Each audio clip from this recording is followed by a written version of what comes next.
He's not American. He's from Haiti, and he voted for Trump.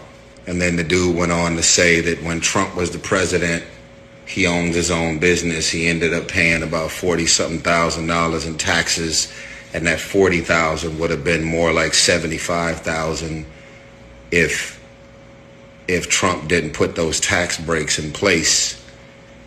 And I said, and this is a black man, and I said, you sound selfish. And he's like, what do you mean? I said, well, how do you turn a blind eye on blatant racism and all of this other stuff that's going on and just decide to turn a blind eye on what's happening mentally, emotionally, psychologically, and physically? How do you turn a blind eye on that to just focus on your bank account? And the dude was Haitian.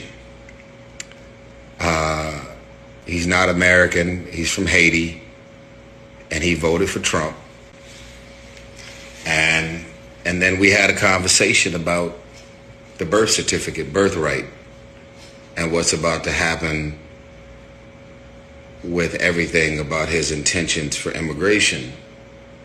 And he sat there and looked like, I said, so where do you live? He's like, oh yeah, I live in Texas. I'm getting money right now. I got my own business. I'm Haitian. I said, were you born in America? No, I wasn't born in America. My kids were, but I wasn't born in America.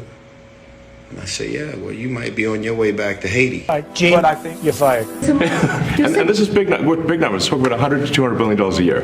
Sure. Serious money. Mr. Musk, you said on X that an example of the fraud that you have cited was $50 million of condoms was sent to Gaza. But after fact-check this, it apparently Gaza in Mozambique, and the program was to protect them against HIV. So can you correct the statements? It wasn't sent to Hamas, actually. It was sent to Mozambique, which makes sense why condoms was sent there. Yeah. And how can we make sure that all the statements that you said were correct, so we can trust what you say? Well, first of all, some of the things that I say will be incorrect and should be corrected. So nobody's going to bat 1,000. I mean, we will make mistakes, but we'll act quickly to correct any mistakes. I'm not sure we should be sending $50 million worth of condoms to anywhere, frankly. I'm not sure that's something Americans would be really excited about. And that is really an enormous number of condoms, if you think about it. If it went to Mozambique instead of Gaza, I'm like, okay, that's not as bad, but still, why are we doing that?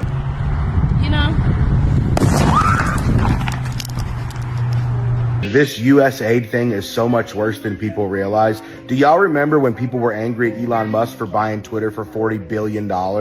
Because he could have solved world hunger with that money. Okay? Keep that same energy. Okay? We were supposed to have sent like somewhere around $200 billion to Ukraine. Remember all those little packages? Well, even Zelensky says that only about half of it even got there. So there's $100 billion that's just floating around somewhere. That could have solved world hunger. But your government was so inefficient and so corrupt, and you don't even care about it? In fact, you're more mad that we stopped U.S. aid for a minute and paused it so we can figure out what the flip all of our money's going to, bro? This is not a normal response. Your reaction is being manipulated by the media. It has to be, because you would be mad under any other circumstances. Imagine your dad left you a business that used to make you $100 a month, and now that business is losing you like $10,000 a month. You would go in and go, what's going on? And it's like pretend it's a mattress company. And you look at the expenditures and you're like, well, these aren't springs and cotton and mattress sheets and things like that. No, we're buying cement in Dubai for 10 times the price that anybody else ever paid. What's going on? And then one of the managers comes up to you and goes, hey, you're not supposed to have access to this warehouse. What are you even doing in here? You would be like, I'm getting scammed so hard, pause everything. Everybody's going to jail, bro. Meanwhile, Maui, North Carolina, and California are all burning down, and we never seem to have enough money for that. Hell, Flint, Michigan's water costs like $1.5 billion and it would be fixed, bro. We give Ethiopia more than that every year. Then you start looking at all the politicians that have been connected to this thing and you wonder, why are these guys yelling so much? And you look into how they're receiving their revenue. Oh, it goes out in USAID, it does a little cool loop-de-loop dance, and then comes back to their families. Oh. Well, Ross, if it was this bad, the news would have told us about it. Nope, because the other thing USAID is funding is all of the freaking media, bro. They are deciding what you guys think, which is why all of them have made you all think that we're the bad guys this whole time. They knew that if we won, we would see this and cut off their funding. There's a movie called The Truman Show with Jim Carrey where basically everything around him is like a controlled environment and things like that. If you found out that all of the same opinions that you've had from the media for the last 10 years were funded and created for you to have those opinions, wouldn't you pump the brakes a little bit and start thinking maybe the right-wingers aren't so bad? We voted for this so we can see all the leeches that are sucking the money out of all of our company, bro. Join the team.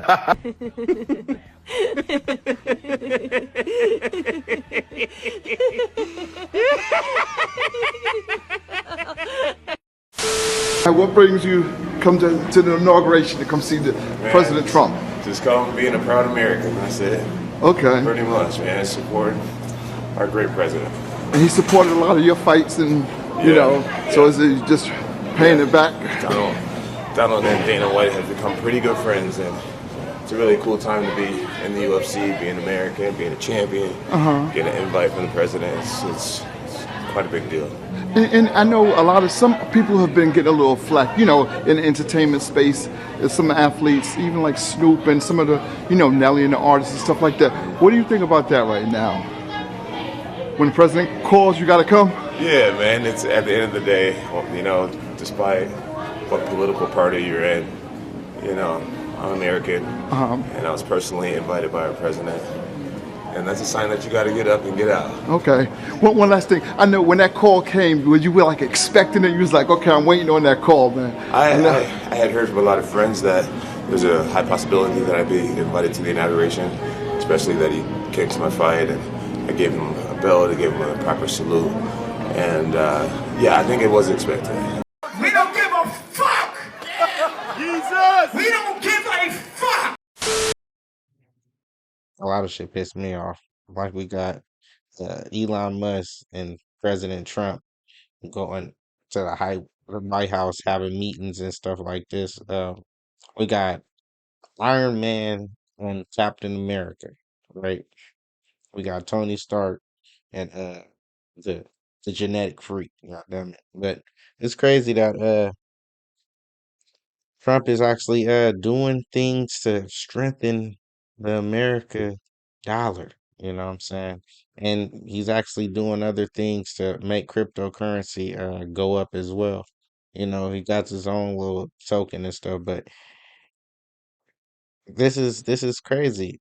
He's actually investing, well, he's actually telling states to invest in crypto and stuff like that, and it's actually gonna be crazy if the states have reserves in cryptocurrency and actually tries to pay people with cryptocurrency, because then, cryptocurrency is going to be, even more expensive or even more